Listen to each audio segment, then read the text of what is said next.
Hi everyone. So I've been getting a lot of questions about Octavia because I'm a nutrition coach, and a lot of people are asking what my honest opinion is of their fuelings and also just of their meal plan in general.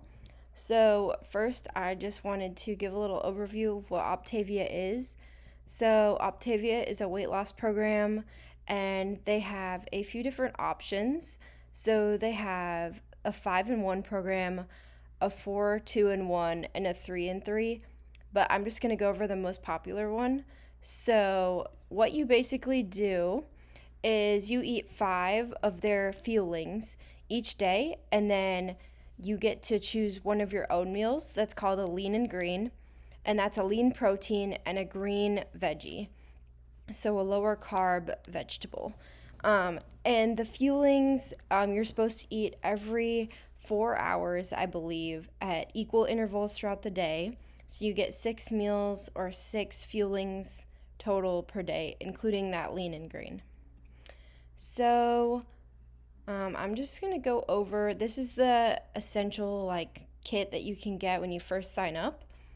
And what is in that? They have a list right here. So these are some of the fuelings that they offer. Okay? So I just chose 3 kind of random fuelings from their website and included a couple of these in there. So the first one I'm going to go over is the essential cheesy buttermilk cheddar mac. So essentially mac and cheese. All right, so you get 7 servings for $23. So it's a little bit spendy, but let's see what they have in here. So it's creamy, cheesy buttermilk cheddar mac. And okay, so all of their fuelings come with probiotic cultures in them, which I was actually surprised to find out when I was researching this. A lot of the times when you get probiotics in shelf-stable food, they're not activated or the probiotic is dormant. So I'm not officially sure if BC30 probiotics are active in alive cultures, but this is shelf-stable food, so it's hard to know if those probiotics are actually doing anything when you eat these snacks. So next we'll look at the nutrition facts. Okay, so just looking at this, it's very low calorie, 2 grams of fat, 430 milligrams of sodium, so it's, I would say, slightly higher sodium. There's no trans fat, that's good. Okay, so it has some carbs, fiber. Fiber is great, always looking for fiber in my snacks. And protein, so 11 grams of protein, awesome. And then just from looking at this, it seems like they may have added or made it like a fortified, micronutrients. So when we look at the ingredients, I'm looking for whole foods and things that I know how to pronounce. So after I looked through some of these, this one actually seemed like one of the better options. So we have macaroni, which is made of wheat flour, calcium caseinate, I'm not 100% sure what that is, corn fiber, so they added fiber in there. It's not naturally from the foods. Cheddar cheese, wheat protein isolate, whey, sea salt, guar gum, buttermilk, natural flavors. So far, all of these are not terrible. I recognize them. They're things I might eat in moderation. Canola oil, not a big fan of canola oil. Salt, maltodextrin, gum-arabic, carrageenan, and then there's that probiotic, and then some color.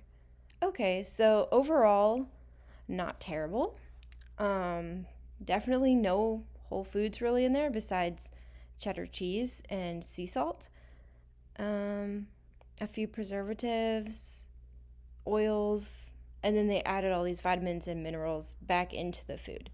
And sometimes when they do that, your body can't absorb them and process them the same as they would from whole foods because they're not as bioavailable.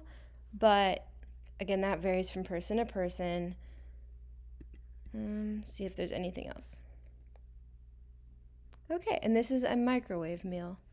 Also, I'm not a huge fan of microwave snacks or meals because I just think that there's better ways to heat your food. I know the research on that is mixed, but if you are going to microwave, definitely use a glass bowl if you can, or glass cookware. Okay, so the second one I was going to look at is the essential honey mustard and onion sticks, just because they kind of sounded good. Again, same price for all of these, and they all have 7 servings. Okay, it says sweet and tangy, garlic and paprika. Heck yes. High protein, low fat, full of vitamins and minerals. All right. So let's look at product information. Same thing on all of these, I think.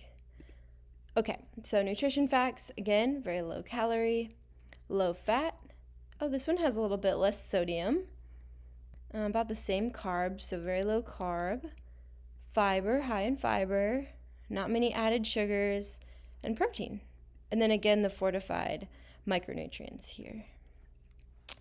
Okay, this one has a little bit more ingredients, but let's just see. So soy protein isolate.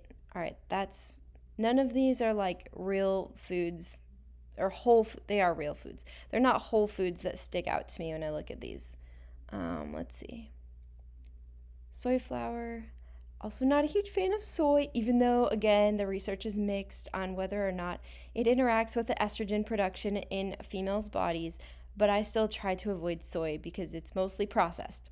Sorry, just a little side rant there. Unless you're eating edamame, then enjoy that soy. Okay. Mustard powder. Okay, so what the mustard powder is made of looks pretty natural. Honey powder. Okay. Onion powder, salt, and then we get into all of these more processed foods or ingredients. Baking powder, that's good. Butter, yay, whole food. So again, not many whole foods, and then they have that probiotic and all of these micronutrients added back in to the food, which doesn't guarantee that your body will be able to absorb them. Okay, last one that I'm gonna do is the essential creamy double peanut butter crisp because that sounds good to me. Okay, so same little product information. Again, low calorie. This is very similar to the last one. I'm noticing a theme here. So low calorie, low fat, low carb, high-ish fiber, that's good. Protein, again, that's great. Okay, let's look at the ingredients. Soy, protein isolate, peanut flour, polydextrose. Okay. Ooh, erythritol. That makes my stomach hurt. That fake sugar. Brown rice syrup, not terrible. Non-fat milk, rice starch. Okay. Peanut oil, again, not a fan of oils besides olive oil and coconut oil and avocado oil. So overall, and then they added back in that probiotic and all these vitamins and minerals.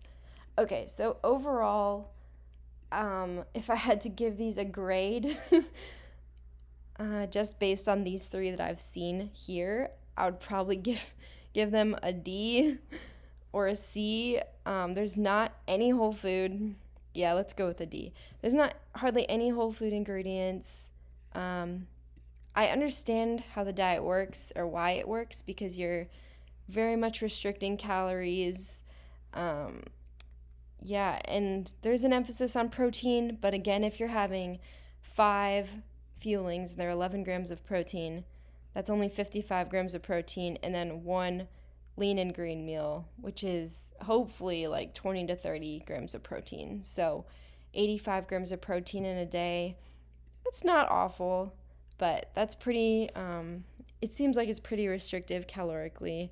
So probably like 800 to 1,200 calories a day would be my guess is what you're consuming on this diet. And then most of your nutrients are fortified, including the probiotics, including the fibers. Yeah. It works really great for some people, and I will not knock that. But if I'm just going to review the food, I give the food a D.